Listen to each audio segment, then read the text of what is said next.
Mpendwa mtazamaji na msikilizaji wa matangazo ya idhaa ya Kiswahili ya MTV World inayokutangazia moja kwa moja kutoka Afrika Mashariki. Leo ikiwa ni Februari 2, 2026, kutoka redio yenyewe mie ni Erastus Sivi wa Marcel. Baadhi ya taarifa tutakazokuwa nazo: mshauri wa karibu wa Rais Felix Tshisekedi atembelea mji wa Goma na kukutana na viongozi wa M23.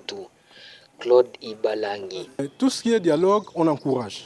Parce que, comme j'ai dit dans mon discours, on encourage l'approche diplomatique et négociée.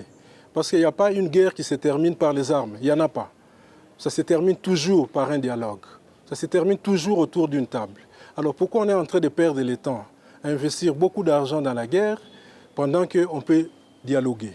J'ai suivi les propos de l'AFC M23. C'est ce qui m'a dit que je pouvais venir faire une proposition ici, parce qu'ils insistent sur le dialogue. Parce que la force, quelle que soit la force, ne va jamais résoudre les problèmes.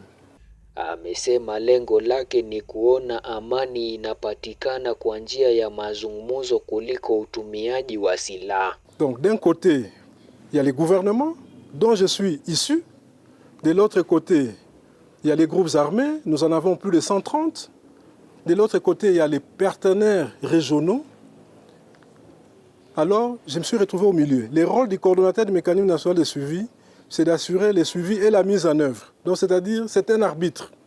Donc, j'ai appris à vivre dans la peau d'un arbitre.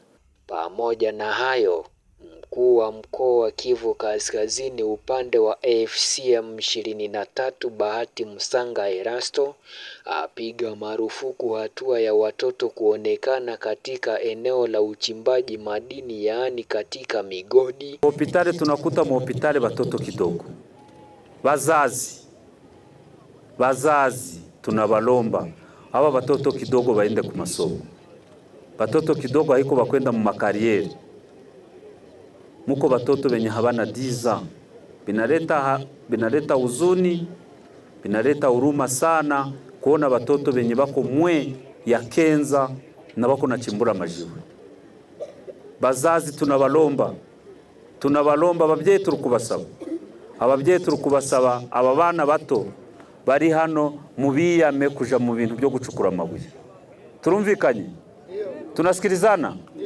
Nye hamuone kama ni vya haya batoto kidogo mwe ya kenza anaenda mushimu kwenda chimbura majiwe, oria aende ku masomo.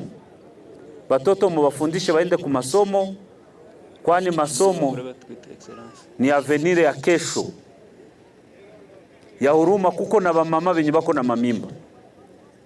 Bamama benye bako na mamimba nabo bako na shuka umuchi. Hii kilima yenye ilianguka iliua na bamama benye bako na mamimba. Mama, mutusaidie. Mama, musaidie nchi yenu. Muyue kama bari batoto benye munabeba mutumbu, njo benye batakuwa ba guverneri ba kesho, njo batakuwa ba president ba kesho, njo ba depute ba kesho.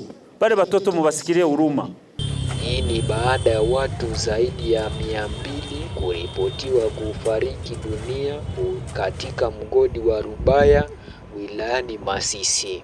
Ni hayo kwa siku ya leo kutoka MTV World Kiswahili.